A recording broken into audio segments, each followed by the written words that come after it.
Hi అండి, welcome to Yog stock. అందరూ బాగున్నారు కదా? Thank you for supporting my videos.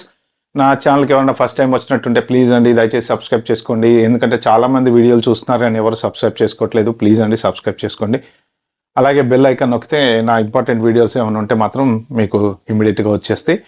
నాకు మాత్రం ఒక లైక్ ఇవ్వటం మర్చిపోకండి. ఇంకా మనం వితౌట్ వేస్టింగ్ టైం వీడియోలోకి వెళ్తే నేను ఒకటి ఇన్స్టాగ్రామ్ రీల్స్లో ఎవరో పోస్ట్ చేసిన వీడియో ఒకటి చూసాను అనమాట. ఏంటంటే అది పరమ భయంకరంగా భయపెట్టే వీడియో అనమాట. ఎయిర్పోర్ట్లో దిగిన తర్వాత గ్రీన్ కార్డ్ వాళ్ళని కానీ H1B వాళ్ళని కానీ ఏదో వాలంటరీ డిక్లరేషన్ ఫామ్ అని ఒక ఫామ్ ఉంటుంది, ఆ ఫామ్ సైన్ చేయమంటున్నారు అని చెప్పేసి ఇప్పుడు ఒక బీభత్సంగా అది సర్క్యులేట్ అవుతుంది. అదేంటంటే ఆ ఫాము వాలంటరీ డిక్లరేషన్ ఏంటంటే బేసిక్గా మనం అంతటా మనమే మన గ్రీన్ కార్డుని విత్డ్రా చేసుకుంటున్నాం అని చెప్పేసి సంతకం పెట్టి ఇచ్చేయటం. దాని తర్వాత వాళ్ళు గ్రీన్ కార్డ్ క్యాన్సిల్ చేసేస్తారు, మనం ఎయిర్పోర్ట్ నుంచి డిపోర్ట్ చేస్తారు. సో ఈ ఫామ్ ఫిలప్ చేయమన్నారు, చాలా మందిని బలవంతాన చేపిస్తున్నారు అని చెప్పేసి ఒక ఫేక్ మెసేజ్ అయితే సర్క్యులేట్ అవుతుంది. సో ఒక్కసారి మీరు ఈ మెసేజ్ వినండి, తర్వాత మళ్ళీ మనం మాట్లాడదాం. Did you know that officers at the port of entry into the United States are at times stopping permanent residents entering the United States and asking them to sign a document to abandon their permanent resident status? What does this mean? This means that they can deny your entry and send you back to your country of origin. So విన్నారు కదా, అది ఆ fake video అయితే నేను video అయితే పెట్టలేదు కానీ audio పెట్టాను.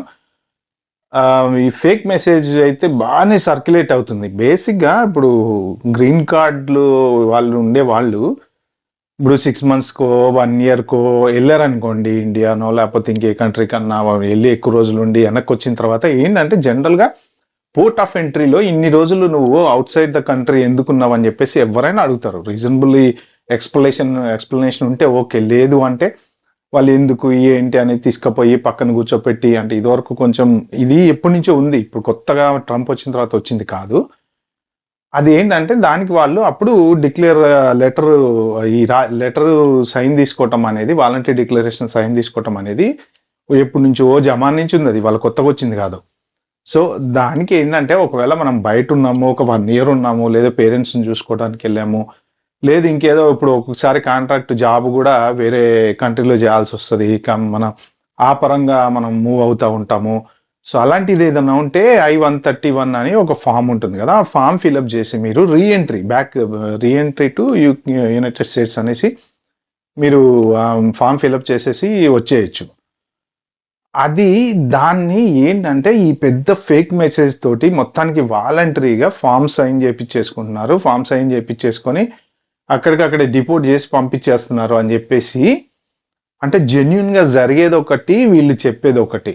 సో ఈ H1 వాళ్ళతో కూడా ఈ ఫామ్ సైన్ చేయించుకుంటున్నారు, సైన్ చేయించుకొని H1 క్యాన్సిల్ చేసి డిపోర్ట్ చేస్తున్నారు, వెనక్కి పంపిస్తున్నారు అని చెప్పి రకరకాల వదంతులు వస్తున్నాయి. డిపోర్ట్ ఎవరిని చేస్తారంటే ఇల్లీగల్గా ఉండే వాళ్ళనే డిపోర్ట్ చేస్తారు, లీగల్గా ఉండే వాళ్ళని ఎవరిని డిపోర్ట్ చేయరు. ఒకవేళ H1 వాళ్ళు ఎవరైనా హాలిడేస్ నుంచి వెనక్కి వచ్చేటప్పుడు కనుక వాళ్ళు ఏదైనా పోర్ట్ ఆఫ్ ఎంట్రీలో చెక్ చేసి ఆ చెకింగ్లో కనుక ఏదైనా డాక్యుమెంట్స్ అటు ఇటుగా ఉండో, లేకపోతే పేరోల్ సరిగ్గా మెయింటైన్ చేయక ఇవేమన్నా దొరికితే ఏంటంటే వాళ్ళని పోర్ట్ ఆఫ్ ఎంట్రీ డినై చేసి వెళ్ళిపోమంటారు తప్ప మరి బార్ చేసేసి లేకపోతే వాళ్ళని అంత ఇదిగా అయితే పంపించరు. సో ఈ ఫేక్ మెసేజ్లు చాలా వస్తున్నాయి. ఎవరు భయపడాల్సిన అవసరం అయితే ఏం లేదండి. ఎవరు భయపడాలి అంటే అన్లెస్ అంటిల్ మీకు ఏమన్నా లూప్ హోల్స్ ఉండి మీరు పాస్ట్లో కానీ ప్రజెంట్లో కానీ ఏమన్నా, ఇప్పుడు ఓపీటీ మీద ఉండి పేరోల్ రన్ చేసే వాళ్ళు కొంతమంది ఉంటారు చూసారా, వాళ్ళు ఒకేలా ఇండియా వెళ్ళి మళ్ళీ వెనక్కి వచ్చేటప్పుడు ఏంటంటే జెన్యున్ పేరోల్ ఉండదు కాబట్టి అది భయపడాలి. అలా కాకుండా జాబ్ చేసుకుంటున్నాం, రోజు పొద్దున్నే హ్యాపీగా 9 to 5 ఆఫీస్కి వెళ్తున్నాము, వస్తున్నాము, మన ట్యాక్సులు కట్టుకుంటున్నాము, ఏదో ఇండియాకి హాలిడేకి వెళ్ళి వచ్చాము, ఇండియా కాకపోతే స్పెయిన్ పోతాం, స్పెయిన్ కాకపోతే జపాన్ పోతాం, ఎక్కడికి వెళ్ళి వస్తాం వెనక్కి. పర్ఫెక్ట్గా ఉన్నాయి, పే స్లిప్లు ఉన్నాయా చూపించండి. సో ఇప్పుడు ఏంటంటే ఒకటి మీరు చేయాల్సింది ఏంటంటే ప్రెసిడెంట్ నేను విన్న దాని ప్రకారము ఐస్ రైడ్స్ ఎక్కడ పడితే అక్కడ జరుగుతున్నాయి. అంటే డ్రింక్ అండ్ డ్రైవ్ చెక్ లాగా వాళ్ళు కొంతమంది ఏంటంటే స్టాప్ చేసి చెక్ చేస్తున్నారు. బట్ మీ US రూల్ ప్రకారం ఆబ్వియస్లీ యూ కెన్ రిఫ్యూజ్, అంటే యూ కెన్ రిమైన్ సైలెంట్ కదా, అది అయితే రైట్ టు రిమైన్ సైలెంట్ అనేది ఏదో ఉంది కదా. సో కాబట్టి మనం చెప్పాల్సిన అవసరం ఏం లేదు.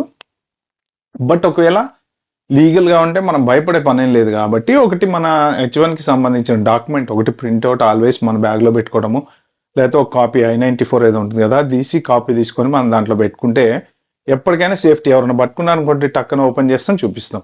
సో పోర్ట్ ఆఫ్ ఎంట్రీలో కూడా మాక్సిమం ఏం అడుగుతారండి, పే స్లిప్లు అడుగుతారు. ఏముంది బ్యాంక్ స్టేట్మెంట్లు ఇవాళ రేపు యాప్ ఓపెన్ చేస్తే అన్ని బ్యాంక్ స్టేట్మెంట్లు కనపడుతూనే ఉన్నాయి. ఇదిగో నా బ్యాంక్ స్టేట్మెంట్లని.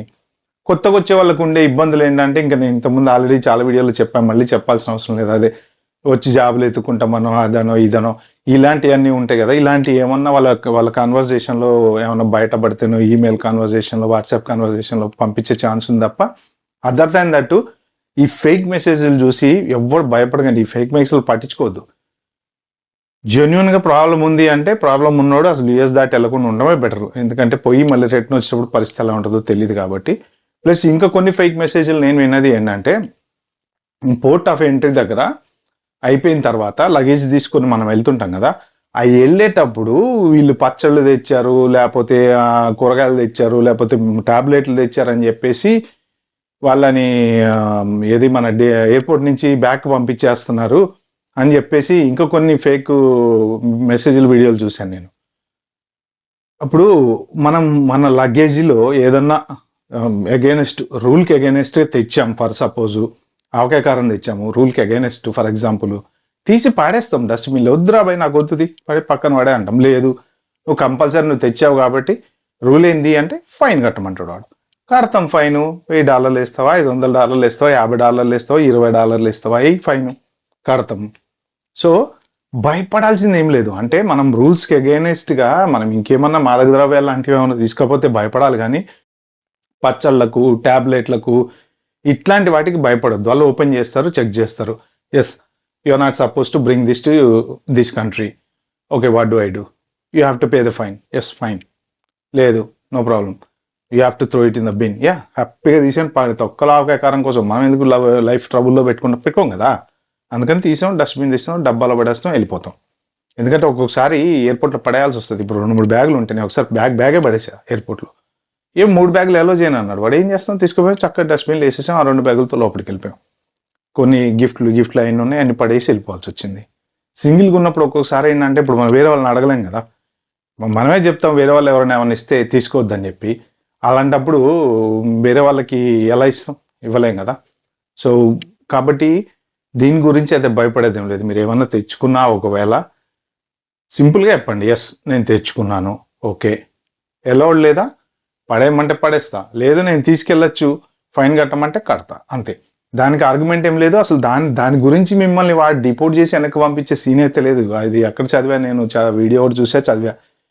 సో దానివల్ల డిపోర్ట్ చేసి పంపించేస్తున్నారు, స్టూడెంట్స్ని డిపోర్ట్ చేసి పంపించేస్తున్నారు, విజిటర్లను డిపోర్ట్ చేసి పంపిస్తున్నారు.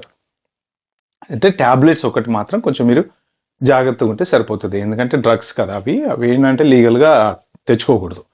ఎందుకంటే వాటి వల్ల మనకి ఏదన్నా ఇప్పుడు వెదర్ మారిన తర్వాత కూడా ఒక్కొక్కసారి ట్యాబ్లెట్స్ సరిగ్గా పనిచేయచ్చు, పనిచేయకపోవచ్చు. మీకు ఇప్పుడు ఇండియాలో ఉన్న వెదర్కి ఒక ట్యాబ్లెట్ ఒకలాగా పనిచేస్తుంది, యూఎస్లో ఉండే వెదర్కి ఒక ట్యాబ్లెట్ ఒకలాగా పనిచేస్తుంది. సో ఇలాంటివన్నీ ఉంటాయి కాబట్టి వాళ్ళు ఏంటంటే జనరల్గా డ్రగ్స్ అనేవి డాక్టరు ప్రిస్క్రిప్షన్ చెప్తే ఇస్తేనే తీసుకోవాలని అంటారు అనమాట.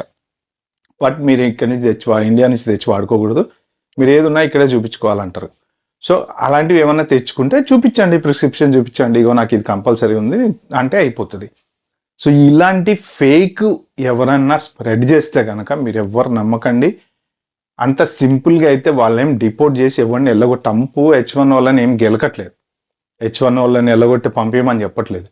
ఎంతసేపటికి ఏంటంటే ఇల్లీగల్గా, అంటే మనం ఇప్పటిదాకా చేసిన ఏదో పనులు ఎవరెవరైతే ఏమైతే చేశారో ఇల్లీగల్ పనులు కానివ్వండి, ఇంకొకటి కానివ్వండి, లేకపోతే ఇట్లాంటి చెత్త పనులు చేసే ఎవరైనా సరే కన్సల్టెన్సీలు కానివ్వండి, డబ్బా కంపెనీలు కానివ్వండి, లేకపోతే ఏ రకంగా ఫ్రాడ్ చేసినటువంటి వాటి మీద యాక్షన్ తీసుకోమన్నారు తప్ప, ప్రాపర్గా నువ్వు ప్రశాంతంగా జాబ్ చేసుకుంటూ ట్యాక్స్ కట్టుకుంటే నీ బతుకు నువ్వు బతుకుతుంటే నీ జోలి ఎవ్వరు రాడు.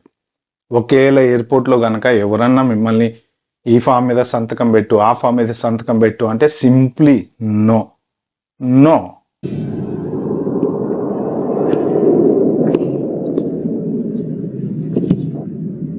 Truck. Lawyer. What lawyer? What truck? Where's the truck? Where is my lawyer? I want to speak to my lawyer. నాకు తెలియదే ఉంది, సంతకం పెట్టను అని చెప్పేసి అవసరమైతే నేను నా లాయర్తో మాట్లాడుకుంటా అని చెప్పాను అనమాట. కాబట్టి మీరు దాని గురించి ఏం టెన్షన్ పడకండి. ఫేక్ మెసేజ్లు వస్తే మాత్రం నమ్మకండి.